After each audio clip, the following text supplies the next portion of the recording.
Christopher Lowen, and this is Behind the Sermon, the podcast all about the art of preaching from those very first ideas that happen sometimes late at night when you get up, and early mornings, all the way from practice, rehearsal, getting things together, all the way to the moment of truth. This show pulls back the curtain on the rocky and terrifying and beautiful and hopefully memorable process of creating the unique event in time known as the sermon.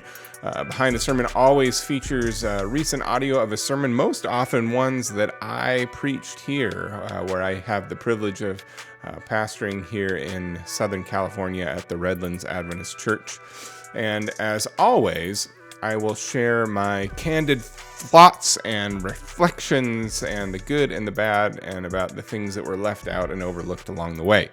Thanks so much for joining me, and thank you also for your feedback. I've heard a lot of recent feedback, positive, kind feedback, critical feedback that is constructive. I also welcome that with open arms. I always am looking to see how I can improve the show and, of course, improve my preaching, but I appreciate you joining me for the program.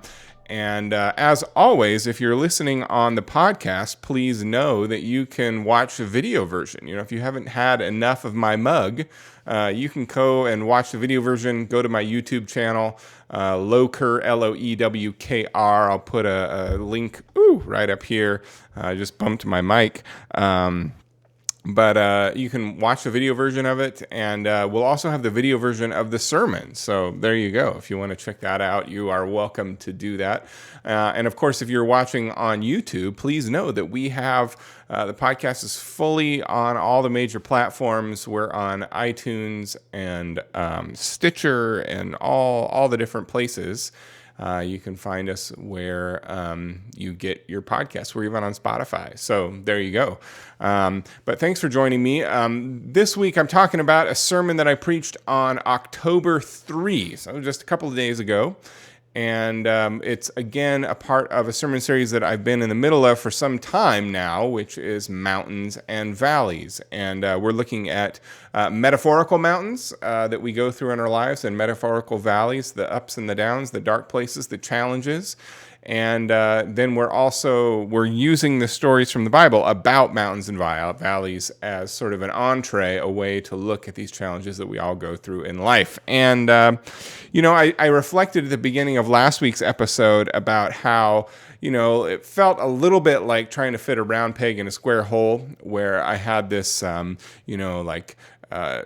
topic that I was supposed to talk about, and then I had this mountain that I was also supposed to talk about, and they didn't necessarily obviously fit. This week, I feel like the fit was much tighter and much more natural. This week we were looking at Mount Carmel, and I have to admit there was some degree of struggle, but it wasn't super great. It fit well. The difficulty, the mountain difficulty of life, the life circumstance, was supposed to be drama and conflict. And of course, I think that there is some degree of drama and conflict in this story. And, as I was thinking about it, I figured that I would focus on the relationship that Elijah had with Jezebel. Right? This conflicting, tense relationship where Elijah, there was confrontation, and then there was avoidance and all kinds of stuff. And in the end, I didn't actually end up in the sermon focusing that much on the Elijah-Jezebel relationship. I ended up mostly just focusing on Elijah. But it definitely was a sermon about conflict, which was in the story. So that's kind of like, the theme or the subtext or whatever. But if you watched the show last week, I talked a little bit about how I felt like I didn't let the text, like I didn't let the Bible do much of the speaking or enough of the speaking in the sermon. And so this week, I was striving to be a little bit more text-focused, Bible-focused, and kind of let the teachings just come out of that and not feel like I was trying to force anything, if you know what I mean. And so I really wanted to come to the text and just say, hey, what does this story teach us about conflict and moving through conflict and getting us through the conflict? And so really that was the theme of the sermon, and that was kind of the central subtext. And we jumped into it right from the beginning. I mean, we did a little bit of an introduction. Hey, we're going to talk about Carmel, but we went right into it. And I felt like that actually kind of worked. And this week I knew that heat was going to be a problem. When you watch the video, you'll see that we had church outside in the parking lot in the back, and we started at 9:30. And look, we're in Southern California. That means that, and especially this year, like in October, we've been having 100 degree days. So it's been a little bit nuts, a little bit unusually warm. And of course, that's feeding into the fires that we've been having, especially in Northern California. A lot of fires related to the heat and the weather and how it's just strung out just longer and longer without rain and without it cooling down, really. And so we were a little bit worried about that. So we started at 9:30 in the morning, and it was still hot at 9:30 in the morning, even in the sun. And I knew that. And so this week I thought to myself, man, I know that heat's going to be a problem. I'm going to focus. I'm going to keep this thing to 15 minutes. And it's crazy because I practiced the sermon a lot. I went through it many, many times. I was prepared. I was, working ahead of time. I did all the things that I talk about on the show. And every time I practiced it, I was like 15 minutes, 18 minutes one time. But, in real life, the thing was almost 30 minutes. And I don't know what the deal is. I don't know what happened, but somehow I managed to expand it out. And, I did feel more free, and I'll talk more about that later. But, that was one of the goals of the sermon was I want to keep this thing short because I know people are going to be hot and they're going to be melting. And luckily, most of the audience had shade. I was one of the only people that did not have shade up in the front. So that's something to think about in the future. But yeah, it ended up being close to 30. So that was what it was. But the main, the driving point of this particular sermon about Elijah and Mount Carmel is essentially this: to live life is to have conflict. It's part of life. We have to expect it. And yet we can navigate that conflict with courage and confidence because God is with us. That was kind of the driving focus of the sermon. It kind of made me think of, and I didn't say this in the sermon, but Jesus said, in your life you will have trouble, but I have overcome the world. And it's kind of like Jesus' way of saying, God's got your back. God's got your back. So that's the driving point. It's look, we're all going to go through conflict. We're all going to have disagreements with people. We're all going to have confrontation. It's part of life, and we can do it. We can survive this when we go through it with God. So that's where I was driving to with the sermon. And so we're going to roll the sermon now. And for those of you who are listening to the show via podcast, you'll be able to hear audio of it. I hope the audio is all right. We had a bit of a technical problem and, shocker, right?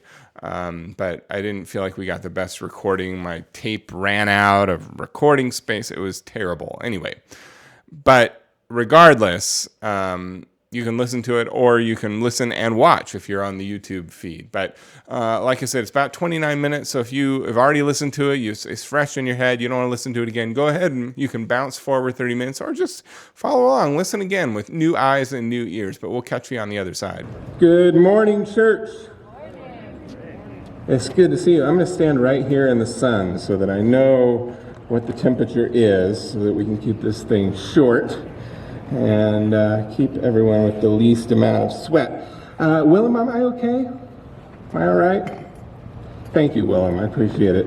We got to pray for Danny. He had an ankle injury out running, and so he had to wave the white flag. So thank you to Willem, who's standing in and getting us online. We had a hiccup, but I know we're back, so we're on top of it, and it's a beautiful thing. And thank you, Pastor Alger, for your testimony. It is encouraging to me to know that you are a member of this congregation. And we know that you're still serving here and there, but we know that you'll be here and you'll bring that breadth of wisdom to us when we face our organ questions in the future, which we know that they're going to come because conflict is a part of life. We are in a sermon series called Mountains and Valleys.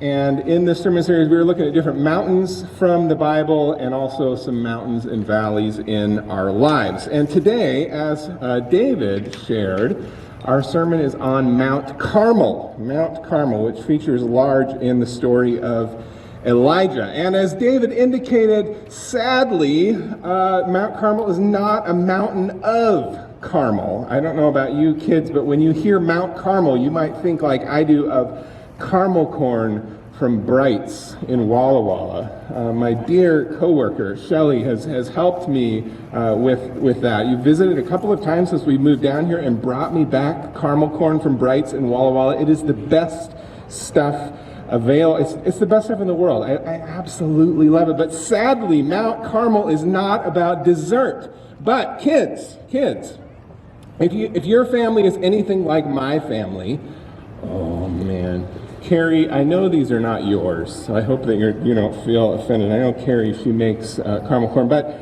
I don't know if your family is anything like my family, kids, but we don't have dessert every day, but we always have dessert on Sabbath. And so what I want to invite you to do, kids, during the sermon is I want you to draw some dessert. You have chalk. I want to see dessert, good dessert, and maybe even a mountain of dessert, all right? And I have this is really good. This is kettle corn. It's the best I could come up with. We're a long ways away from Bright's and Walla Walla. So I have some kettle corn, and we will award you with this. Some of you, I have 3 of them, so not everyone will get awarded, but some of you will get awarded in just a moment. But I want to see your mountains of dessert, all right? And maybe Mount Carmel, maybe something else. But work on that, all right? And we will give out awards for some inventive things. Now, Elijah's story in the Bible, it begins before Elijah was even born. The context in 1 Kings chapter 16 and 17 is that the kingdom of Israel, God's people, was divided, north and south. There had been a rebellion and Jeroboam and all this. So we're not going to go into all those details. But there was division. There was conflict that he was born into. And the text, if you were to read it in the book of Kings, talks about how there was this king Omri.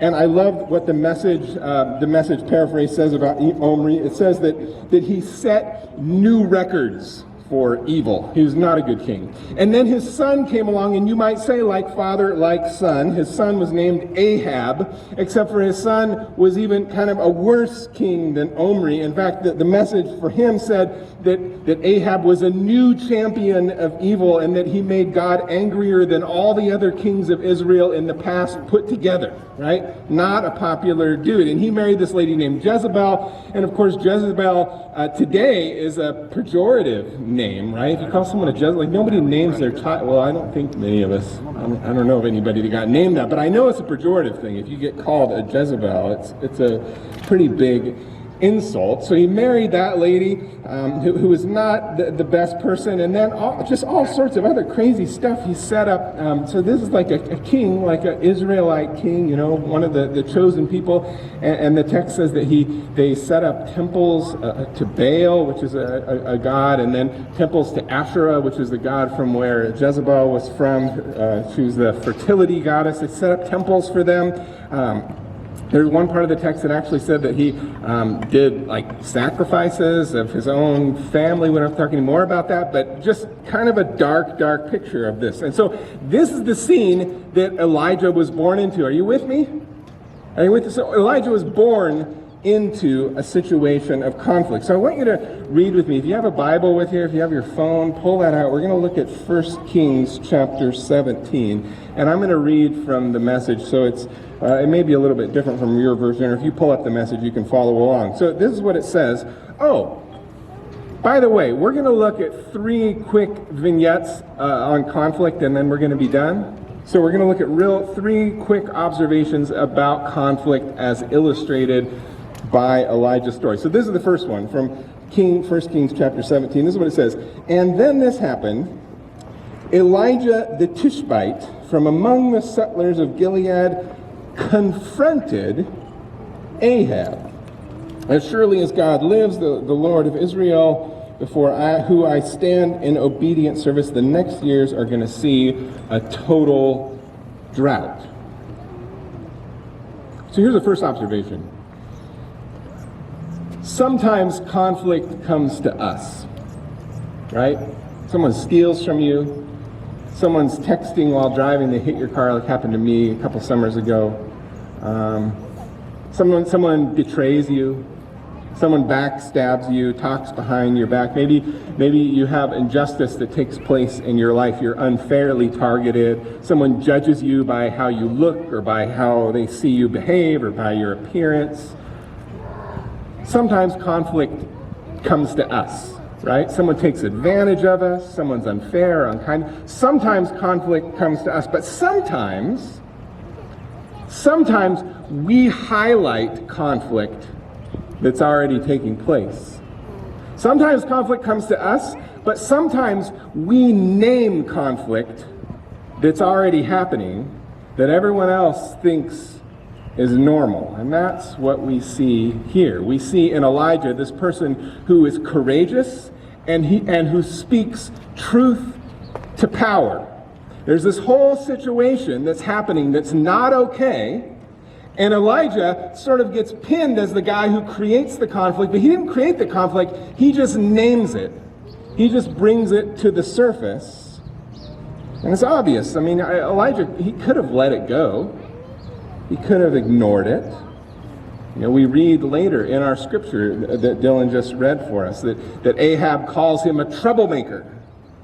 And you know, in many ways, I think that the citizens around Ahab, they probably were living in a degree of peace and prosperity and equilibrium, and probably to them, it was working. Things were working well. The temple to Baal was working, the temple to Asher, it was all working well for them, but things were not okay. And Elijah steps in and speaks truth to power, and they call him a troublemaker. And I imagine for Elijah, he kind of took that on as a badge of honor, right? He probably was happy. You know, he may have thought to himself, well, this is good trouble I am making. It makes me think of the quote from Dietrich Bonhoeffer. We are not simply to bandage the wounds of the victims, he says, beneath the wheels of injustice. We are to drive a spoke through the wheel itself. Elijah was just naming the trouble that was already there. No. We only worship God. We're Israelites. We're the chosen people. We only worship God. No. Followers of God, followers of Yahweh, we don't have shrines to other gods or to Asherah or to Baal. No, we do not need to appease an angry God. Our God loves us and gives us grace exactly where we are. Elijah stands up and says, no. It makes me think of, how many of you guys drive a Toyota?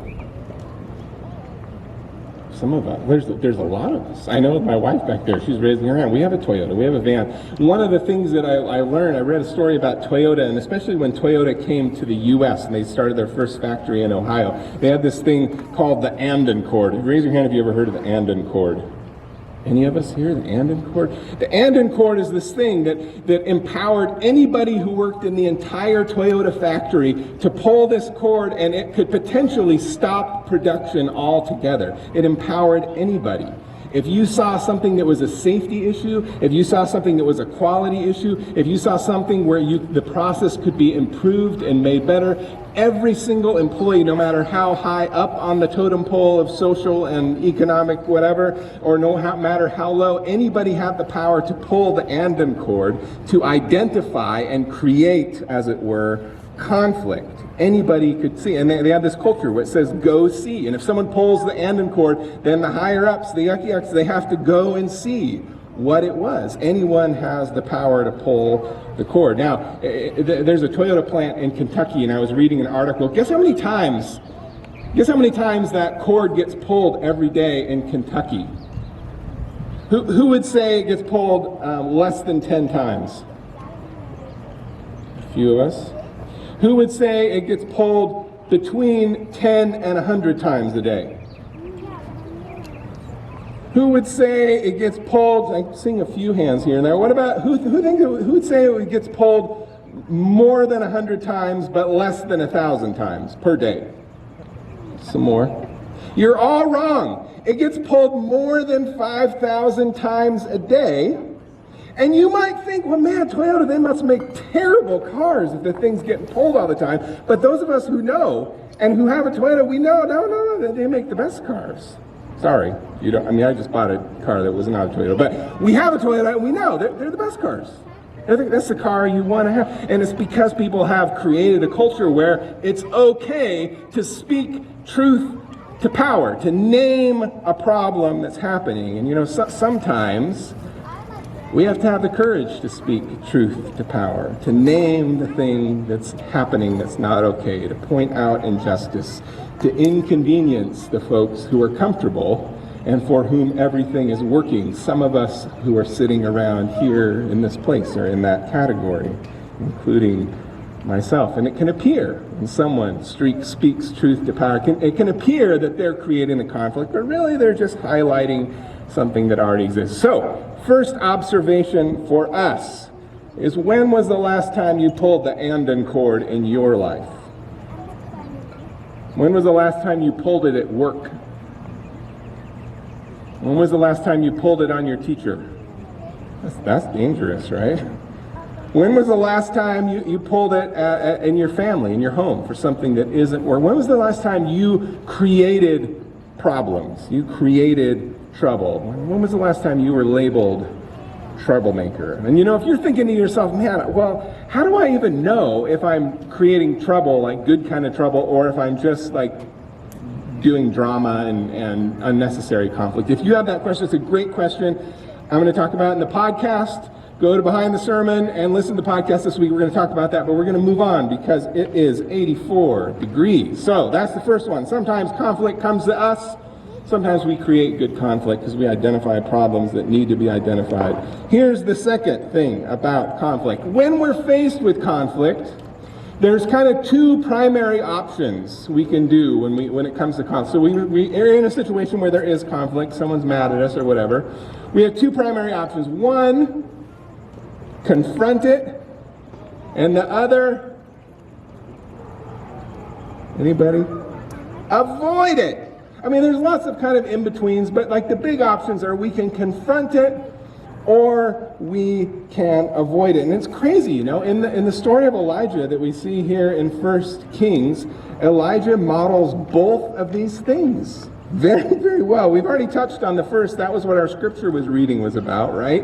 He confronts Ahab. He speaks truth to power. He talks about this drought that's going to come. And then he waits and waits and waits and waits a while. And there's these miracles that happen. But then there's this crazy showdown that he stages on Mount Carmel. And it's like the showdown on the OK Corral. It's this huge thing. You can tell that Elijah is a bit of a showman. He mocks the other, like the text that Dylan read, it talked about 850 prophets that came, and Elijah makes fun of them. He mocks them. I kind of wonder if it's like the first recorded trash talker in human history.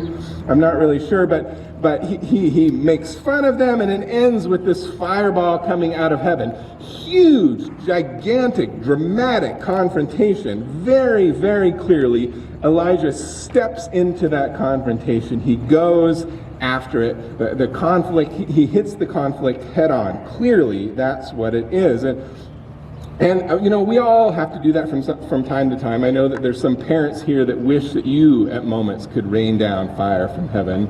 And I know that, and maybe there's like some classroom teachers who you've had enough of the thing, and so you have to meet the thing with head-on confrontation. So that's one option. But here's the thing. Later in the story, in the very next chapter, 1 Kings chapter 19, it talks about Elijah doing the exact opposite. Instead of confronting conflict, he runs away from it. He avoids it. Just brilliantly models this other option that is laid in front of us. And the story talks about how he makes his way from this pinnacle, this crazy moment, this Mount Carmel moment where he's on top of the world and he's made this huge scene and he trash talked and then he backed it up and fire came down from heaven. He goes from Mount Carmel 40 days later to Mount Horeb, except for he's not really on Mount Horeb. He's in a cave hiding underneath Mount Horeb, and he's running away from conflict. And the text in 1 Kings chapter 19 describes Elijah. He's there, he's suicidal, he's depressed, he's questioning his identity, he's in a place of victimhood, he's whining, he's scared of Jezebel, this queen. He's avoiding it. And of course, we avoid conflict for all sorts of reasons. Sometimes it's inconvenient. Sometimes it may not seem worth it to press a confrontation.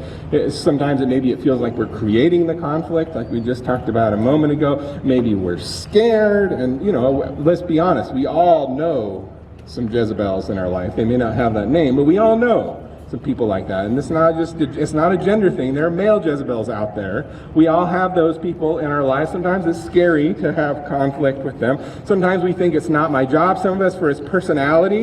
And that makes me think, like, kids, if you're chalking right now, just hold your chalk for a minute. I want to ask you a question. Kids, think about this for a moment. I want you to imagine you've gone to a restaurant, and it may be really hard to imagine that because it's been such. Sorry, it's a sore subject. But think about this. Think about, like, you went to a restaurant and you ordered a veggie burger and fries. But the nice person, they bring you spaghetti and garlic bread instead. Now, kids, I want you to think for a moment, how many of you would just eat the spaghetti? There's some of us. I'm only asking the kids. If you're not a kid, don't raise your hand. How many of you kids would you just eat the spaghetti? We got some avoiders here, people. How many of you would speak up and say, no, I ordered a veggie burger with fries and that's what I want? I see some of us. There's some here. You hit conflict head on. You're not scared. See, there's a personality aspect to this. I'm with you guys. I'm preaching to myself more than I'm preaching to you. I'm in the avoidance category. I'm in the land of peace, even if we're just pretending that there's a land of peace. I know that about myself. I know it can be a problem, but that's where we're at. But really, there's two kinds of people in the world. There's people that are comfortable with conflict, and there's people that like to avoid it. But there are times where we need to confront it. And so the second question for us this morning is, where are you this morning? Do you find yourself at Mount Carmel? Or do you find yourself in the cave at Horeb? Maybe your boss is taking advantage of you and you deserve a raise. Where are you at? Are you in Mount Carmel? Are you at Horeb?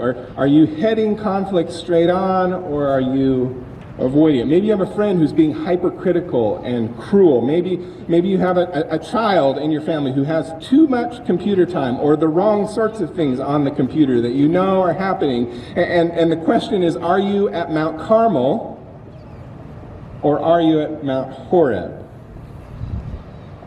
Maybe you have a family member that utters racist comments. Maybe you have a pattern at home that needs to be corrected. Where are you? Are you in a place of confronting conflict that needs to be named? Or are you in a place of avoidance in Mount Horeb? That's the second observation. Now, finally, for the third observation for today, sometimes conflict cannot be resolved. And now we're going to test out the wireless system here. Because I want to make my way around, because here's my guess. Some of you guys have been drawing your desserts on the ground, and I'm guessing that they're not done. Here's what I was anticipating that did not happen, was that you guys were not going to be done with your paintings. And that's one of the things that I think is true about conflict. Sometimes conflict can't be resolved. Sometimes we got to name it and speak truth to power. Sometimes we're really tempted to avoid it. But sometimes we can't resolve it at all. It just sticks around, and we have to learn how to be okay with that. And for some of us, our work is not to resolve the conflict, but to work on ourselves and find a way to find peace here. And if we go back to Elijah, where he was in the cave, 1 Kings chapter 19, the text says that he ran for dear life. And he actually prays to God, I'm ready to die. I mean, he was in a really bad, dark place. And then God says to Elijah in verse 9, so Elijah, what are you doing here, actually? What are you doing? And Elijah starts whining and complaining and all this stuff. And I wonder if Elijah was confused about his identity. I wonder if he was confused about what he actually was doing there. I wonder if Elijah was confused about what he was supposed to be doing, or what was actually his responsibility, or which conflicts he was supposed to be worrying about and which ones he wasn't supposed to be worrying about. I wonder if for Elijah, if he had, as it were, the world on his shoulders. Some of us here take the world on our shoulders, and maybe we take the world on our shoulders a little bit too much. And for some of us, we get overwhelmed by conflict. We get in a place where we feel like we have to resolve it all, and it's stressful and hard and awful. I know for pastors, it's not only for pastors, but I know pastors the best. I know that we have a lot of times we have trouble separating our sense of identity from our vocation. But there are many other vocations where it's similar, where we take the weight of the world on our shoulder. I took my master's program at Fuller Seminary, and my program emphasized over and over and over again the idea of being as opposed to doing. And in our program, we were reminded over and over again, you're a human being, not a human doing. We focused on who we are first in God, and focused on what we're going to do and what we accomplish will come on its way later. And the text reads in 1 Kings chapter 19, verse 11, that God said that I will come by, and there was this hurricane, and then there was a fire, and then there was an earthquake, and the text says that God was not there, but that God showed up with a still, small voice. In the Hebrew it reads, the sound of silence. It's almost as if Elijah listened and found God here. And he said, why are you here? I think that still small voice for Elijah in that moment as he was hiding in the cave was a reminder of his identity. God didn't resolve the problem in that moment. He didn't tell him he was disappointed with him. He didn't tell him he was mad at him. He didn't punish him. God wasn't confused about who Elijah was. He just reminded him who you are and who we are. Sometimes we cannot fix the problem, but we can remind ourselves who we are. We can be clear about who God made us to be, and that perhaps it's not my job to fix everything, that I have my role to play, and that I can rest knowing God is God and I am me. And that's where we're going to end it today. Speaking truth to power, confronting or avoiding, and sometimes being at peace with those unresolved types of conflict. I want to close today with a very, very brief story.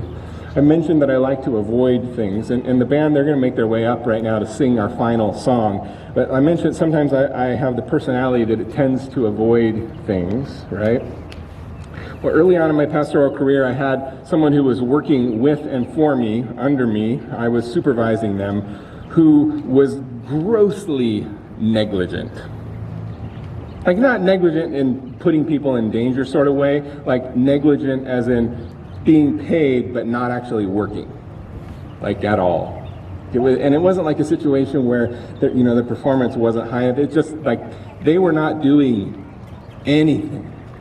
And we had like warning after warning after warning, and conversation after conversation after conversation. And it finally came to a point where it was clear that this person needed to find somewhere else to be employed, because it wasn't right that we had all these people who were working hard in their own lives and donating money to the cause of Jesus, and then this person was just taking advantage of it. It was morally wrong. It was not okay.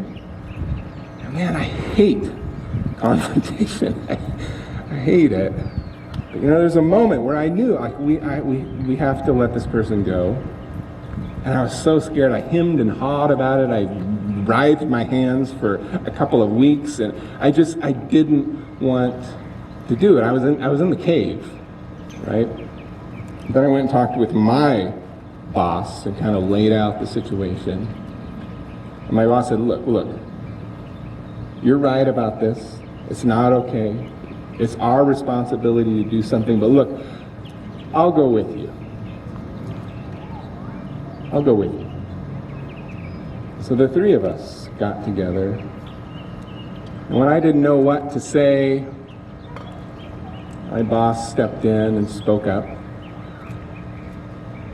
And we made it through it. And I'm still hoping and praying that that person is going to call me someday and thank me for drawing that boundary with them. Hasn't happened yet, but I'm still hoping that that moment will come. But man, it makes a huge difference when you got the boss by your side. You know, each and every one of us, when it comes to conflict, we can have the courage to face it. We can have the courage to rest in peace, because Jesus is right alongside us. Let's sing some closing music together. Thank you, guys. All right, we are back on the other side with coffee. And hope that you enjoyed and appreciated that. The first thing we like to do in the program is to do a section called Microphone Therapist. And essentially this moment where I unload and just kind of share with you how I feel about the show, how I felt about the sermon, and what went right, what went wrong, what were my favorite parts, what did I not like, how would I do it over again, all those sorts of things. And like I mentioned before, we did have some technical issues, and I feel kind of like this week, in some ways, we were plagued by them. The live sound worked out super well. We had a great team of men in this case who were operating the sound system and did a great job. We didn't have, overhead projection or projectors. We didn't have an LED panel outside or anything like that. It was pretty low tech in that regard, but we still wanted to live stream out to everyone. And our normal person, who is amazing,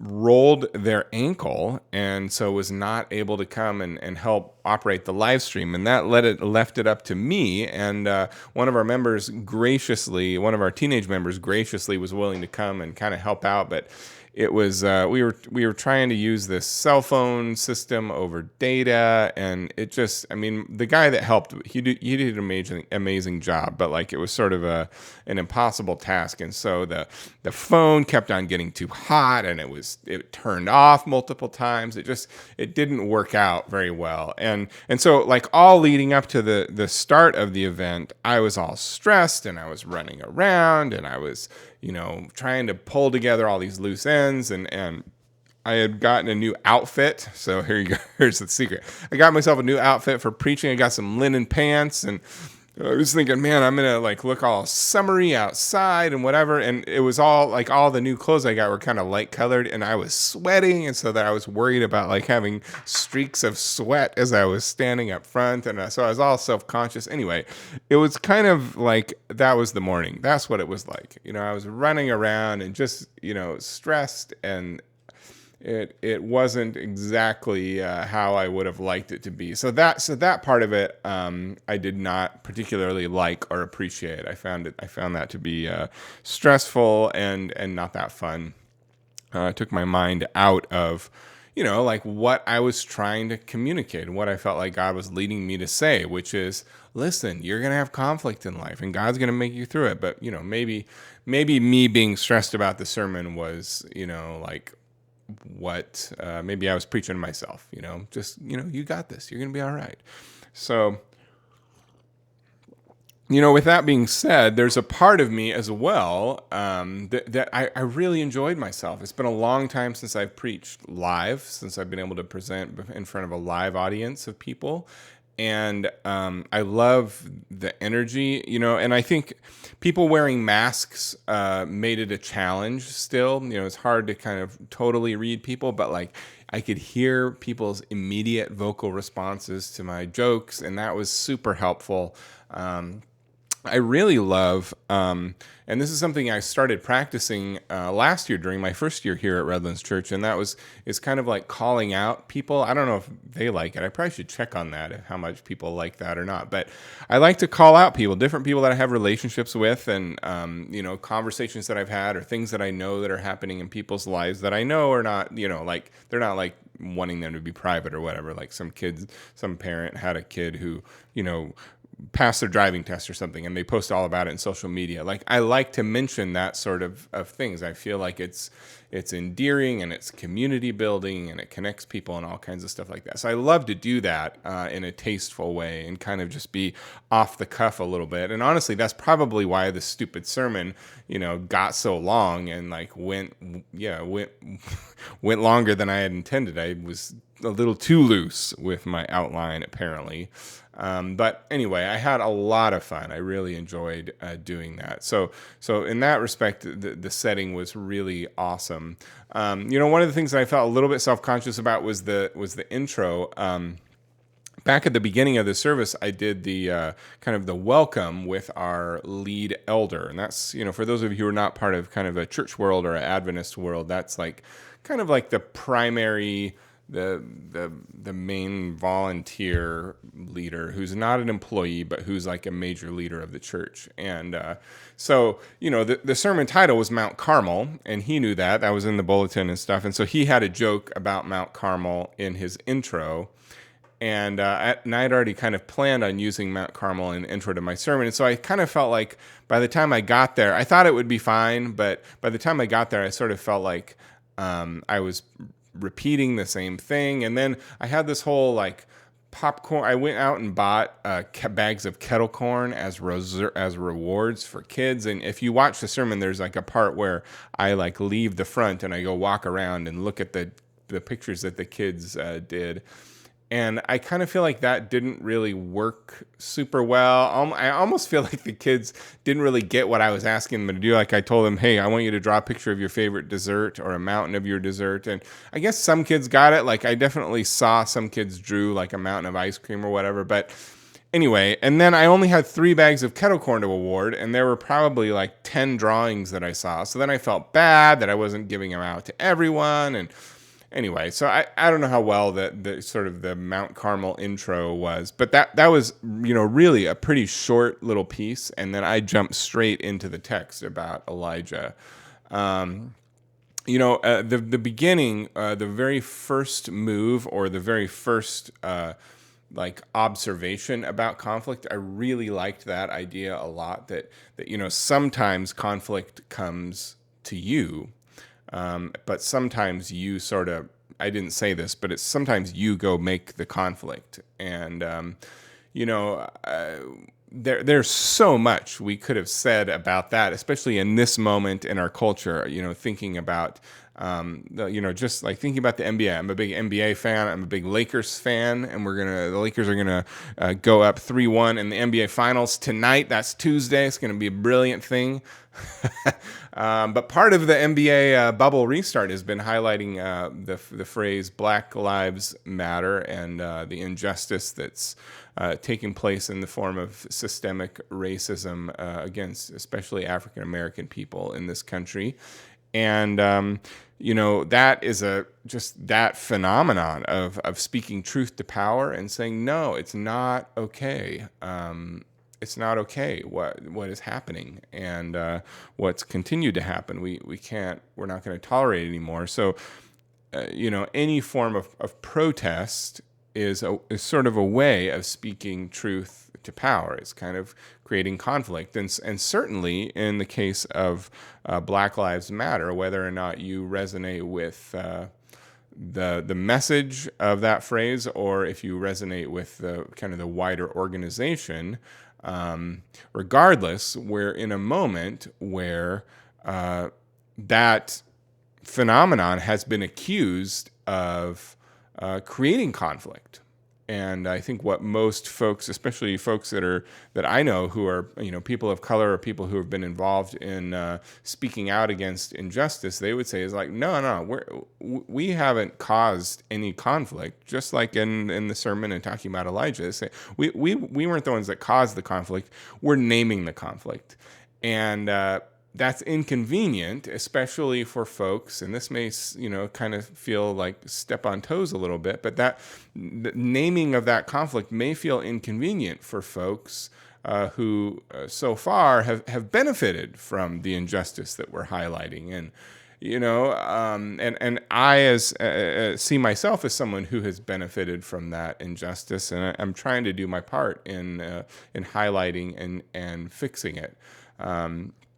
And talking about it right now is part of that fixing it. But, sometimes we have to speak truth to power, and sometimes we have to risk being labeled troublemakers. Sometimes we have to speak up and say, and, there's a great, great book about sort of the prophetic impulse. And I know that you hear me talk about Walter Brueggemann all the time, but I'm going to talk about him again. He has a book called Truth Speaks to Power, and it's kind of about that prophetic impulse. Brilliant, brilliant stuff. So I loved, that was probably my favorite part of the whole sermon, is that first initial move, this idea. Sometimes conflict comes to us, and sometimes we highlight a conflict that's already there, but we might get accused in doing so of creating the conflict in the first place. Killing your darlings is something that you hear talked about sometimes amongst authors. It's kind of a literature term, and it's this idea that your story or the thing you're trying to tell, the thing you're trying to do, that it's going to work better and it's going to come off better if you take out the stuff that doesn't move the story forward. If there are things, if there are characters or there are events or there are different things that don't serve the overarching arc of the storyline, you gotta kill them off, killing your darlings, even if you really, really love them. And it's true of sermon writing as well. You have to cut the fat. You got to cut the stuff off of it. If it doesn't fit, you got to take it out. And in my case, I take it out, and I know that I'm going to talk about it in the podcast. So here you go. Here's our darlings that got killed. I think I have 4 today to share with you from this sermon. But, the biggest darling that got killed was one that I actually previewed in the sermon, and I kind of had a bunch that way. I sort of pointed out, hey, folks, if you want to hear more about this, come listen to the podcast. So if you're listening to the podcast because you wanted to hear more about how to tell whether or not what you're highlighting is drama or conflict, here is the answer for you. And that's the thing is with that first idea of kind of being accused, well, you're being a troublemaker. Sometimes we can sort of question ourselves, like, am I just being dramatic, or is there a genuine conflict here? Is there a genuine wrong that is my obligation to highlight and to speak up about and to speak truth to power? And I think that is something that a lot of us can get confused about, and some of us could even talk ourselves out of speaking up because we don't want to be dramatic. And so there's tons of different stuff that I thought about, kind of trying to, highlight how we can tell if it's drama or conflict. And, one of the first things that comes to mind is this term gaslighting. And I've mentioned it a few times, at least in the podcast. And it's this idea, gaslighting is this idea that if someone is being abused or being hurt or being taken advantage of, that sometimes the person who's in the wrong, the person who's doing the oppressing, can sometimes convince their victims to sort of question what their eyeballs are seeing. It's called gaslighting, and it's this idea of like, if I can hurt someone and I can convince them that I'm not actually hurting them, and convince them that like when their reaction is, oh, I'm being hurt, and if I can convince them that they're being crazy, that their perception is totally way, way, way off, then I can continue to take advantage of them. That's gaslighting, and that term has been thrown around, quite a lot in 2020, 2019. In the last few years, especially with politics and different sorts of leaders. But there are times when I think that we can be highlighting conflict and someone could be gaslighting us. can be like telling us, no, you're crazy. No, it's totally normal for someone to belittle you or to talk to people like that. It's totally normal for someone to have that kind of control over someone's life, or it's totally normal for someone to talk to you like that or to require you to do X, Y, or Z.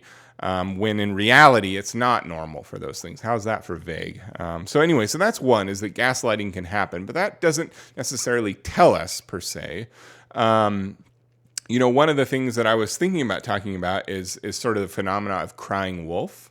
If you find yourself constantly highlighting conflict, if you found yourself like constantly in conflict because you're naming, you're speaking truth to power all the time, it might be that all the things that you're seeing are genuinely conflict and that you need to name them. But it might be, if you're doing that all the time and you're constantly in conflict, it might be that a lot of it is drama, and it might be that you're crying wolf a little bit. And there's that story of crying wolf. That's like the kid story about the kid that cries wolf, and it's not true, and it's not true, and it's not true, and that the kid does it so many times that eventually, when the time comes that there really is a wolf, nobody believes them. And I was thinking about talking about this phenomenon and talking about my Lakers and like LeBron James and so on, who complain after every single referee call. And I will say that after Game 3 of the finals, there were some problems with the refereeing, especially as it relates to Anthony Davis, but that is neither here nor there. Sometimes if you cry wolf about every single thing, if you cry foul, if you cry conflict at every turn, eventually it can kind of like start to fall on deaf ears. So that's one way to tell. Like if you're speaking truth to power, like every single moment of every single day, you might just be creating drama. You might be more Karen than a prophet. Another way of determining is this drama or is this conflict is to like kind of look to the scriptures, like does what standard for behavior, especially if you're confronting someone who also is a follower of Jesus, looking to the scriptures. Being circumspect is a super good way of determining whether or not it's real conflict or it's just drama. What's motivating me? What do I get out of it? My perception is that for a lot of people who end up who tend to be more drama creators than like actual conflict namers, that a lot of times they're getting something emotionally, either being the center of attention or feeling like they have a bone to pick or being one up on someone or whatever. Like we're getting something out of it. And so being circumspect and being aware of what my motives are in naming the thing is really important.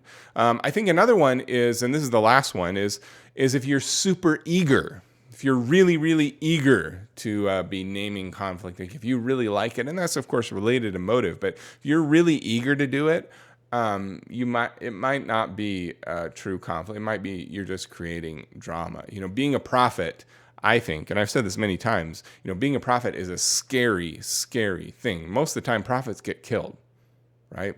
It's lonely, it's hard, it's no fun to be a prophet. And so if I run into someone who's really excited about being a prophet, my sort of skepticism level goes up quite a bit. Like if you're really, really excited about speaking out and being, speaking judgment against people, if you're really excited about having this prophetic voice, it's fairly likely that you're just a jerk.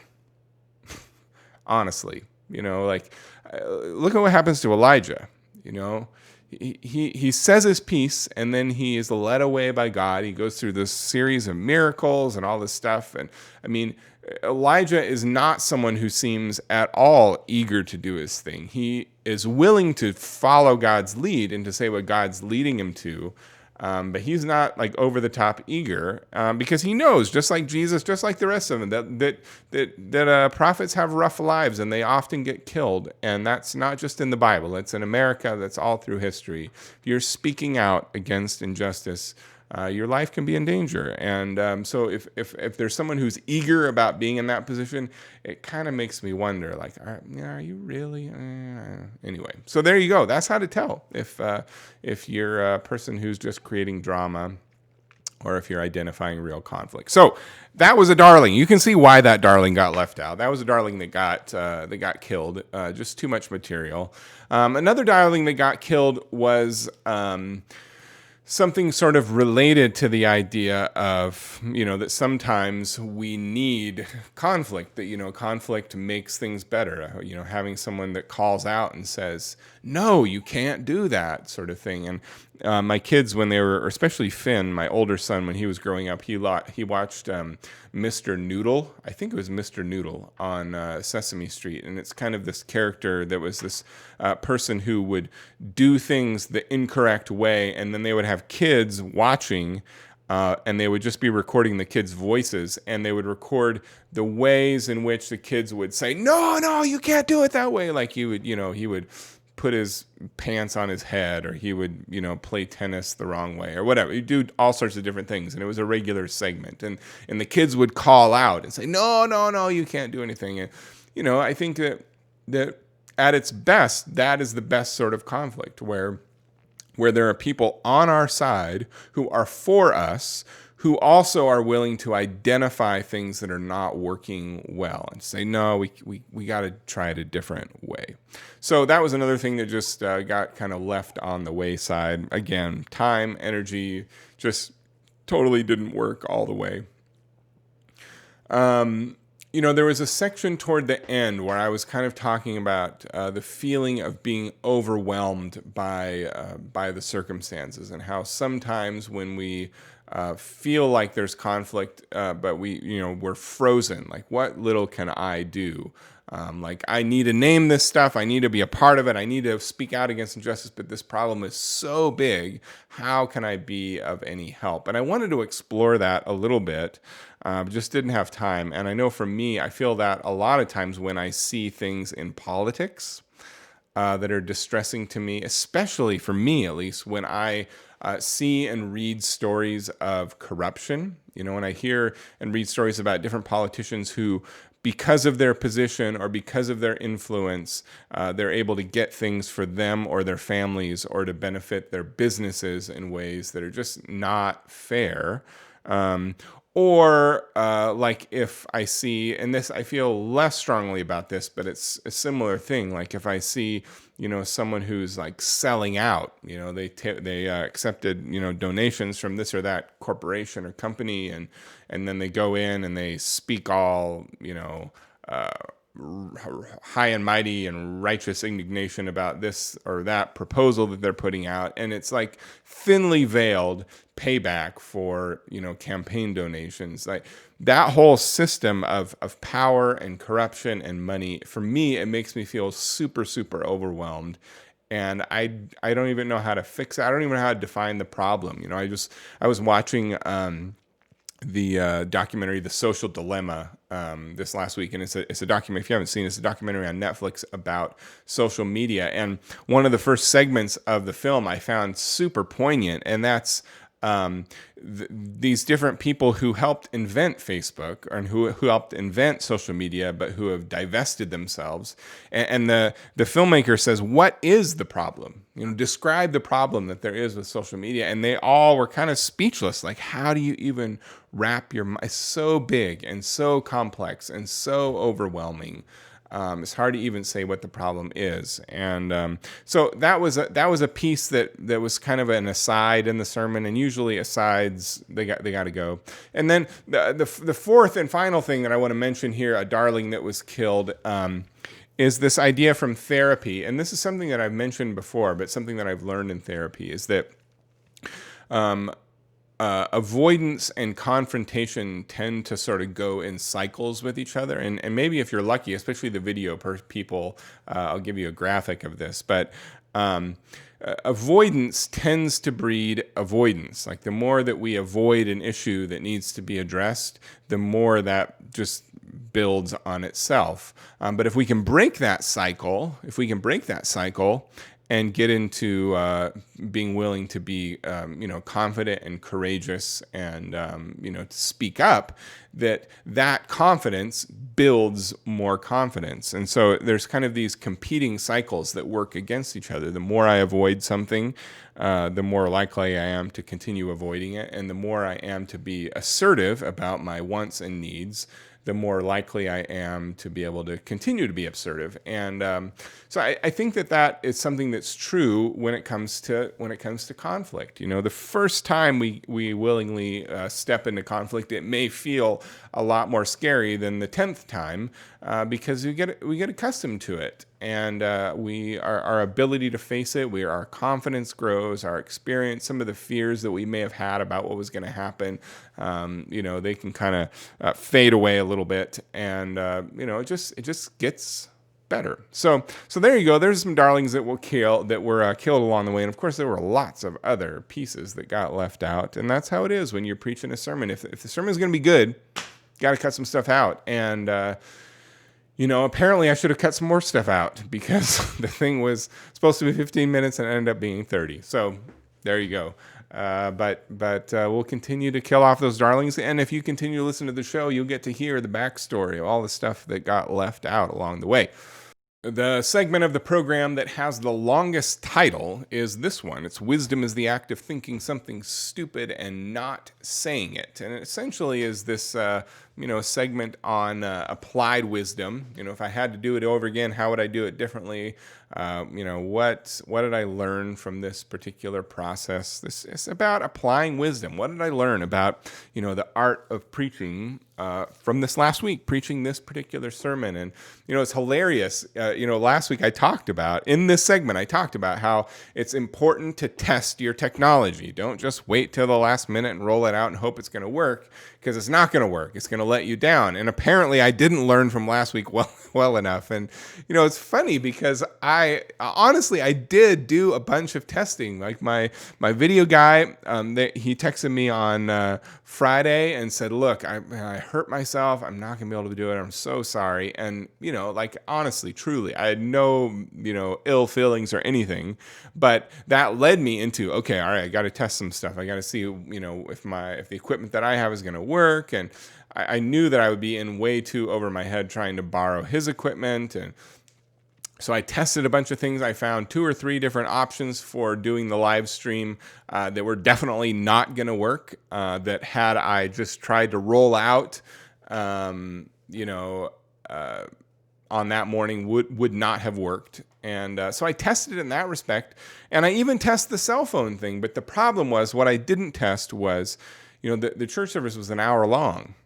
And, I tested doing a 10-minute live stream over cell data, not an hour and 15-minute. And I think that was part of the problem. And then the phone was also in the sun, and it just, it was like a partial test. So anyway, I learned that. Got to test thoroughly. It's thorough. Be thorough about it. Another thing is that, ironically, this week, I did follow my advice from last week, which was being more text-based. I started right with the story. We opened up right by talking about Mount Carmel and dove right into the Bible. So I feel really happy about that. I feel like I applied some wisdom that I learned the last time. And then we just did 3 observations from the story. We walked right through the story. It was a pretty simple, structured sermon. And I felt like it connected well. I feel like, for a lot of people who come to church, they want to hear something from the Bible and maybe hear something that's practical and relevant and maybe feel emotive and inspired. But it doesn't have to be like kind of a big, intricate speech or classroom lecture kind of thing. And so anyway, I really liked that. The final bit has to do with the timing. Like I mentioned, I practiced this thing. I went through the practice.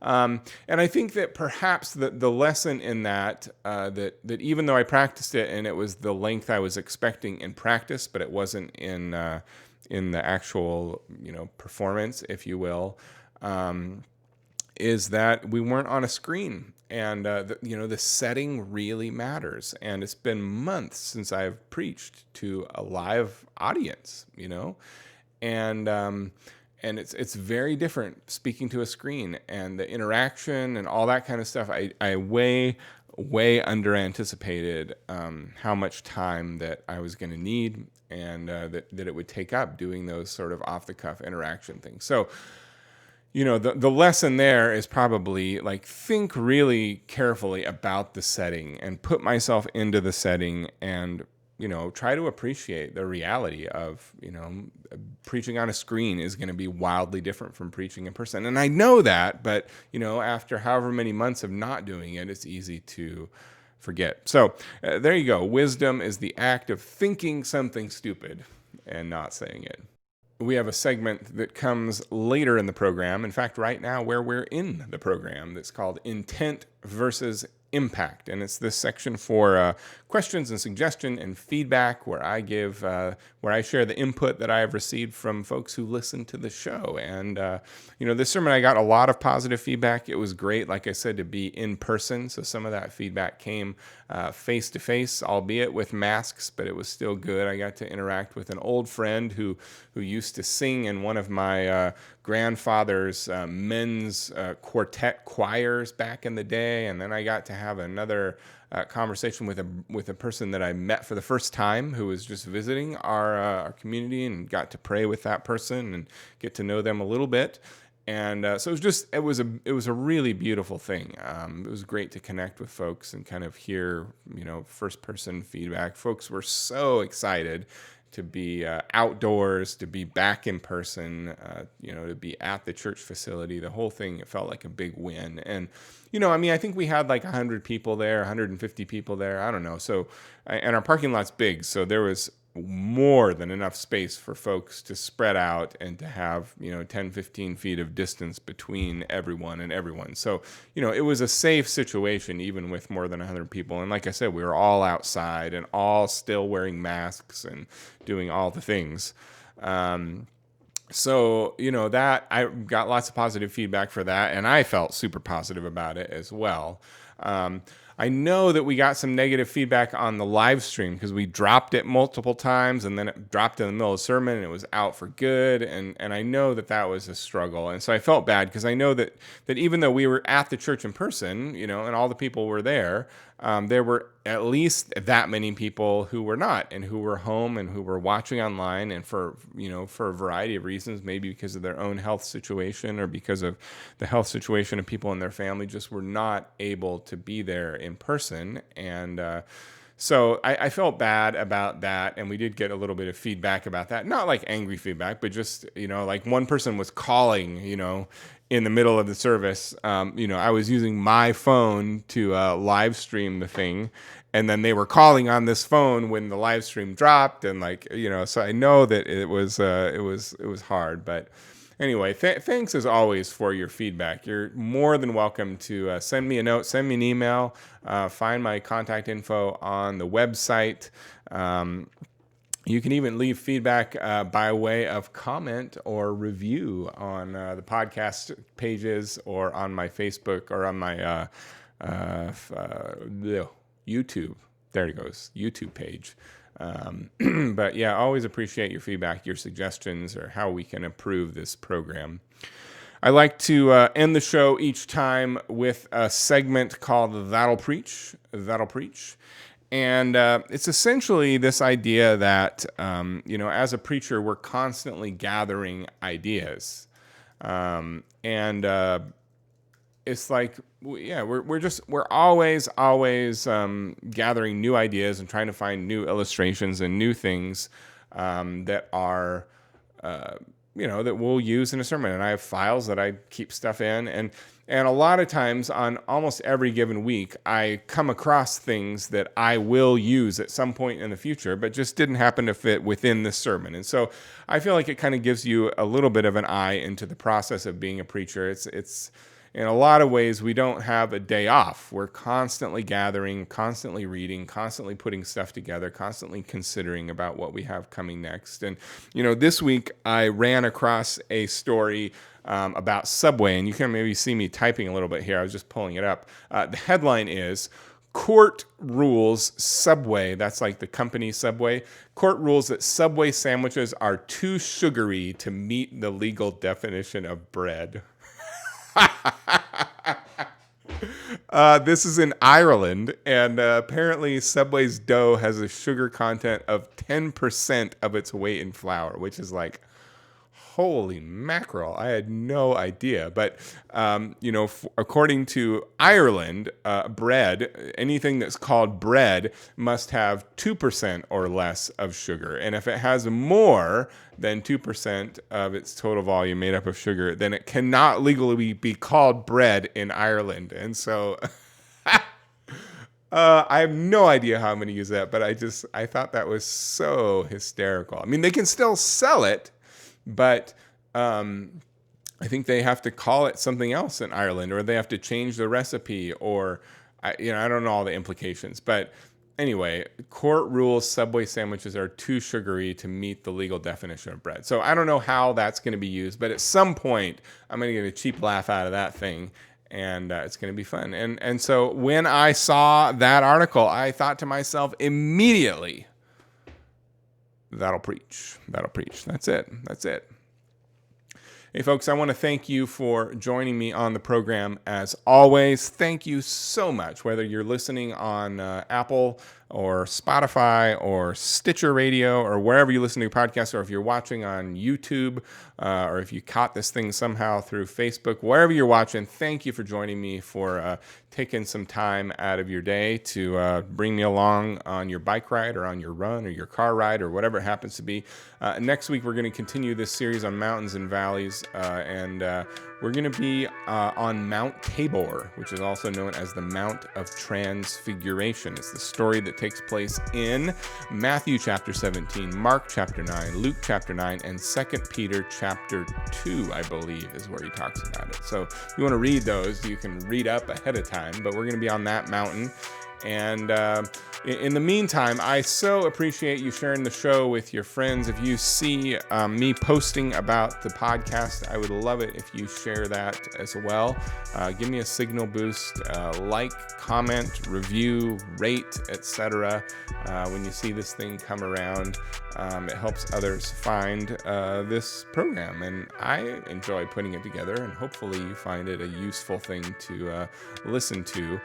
You can find more about the program at behindthesermon.com or at chrislowen.com. That's my personal website. But until next time, blessings, blessings, blessings to you. May you know that you are enough exactly as you are. May you know that you are blessed, that there's a place for you to live and to be and to serve and to grow and to give and to have purpose and meaning in this world. You are loved. God bless you, friends. Christopher Lowen signing off.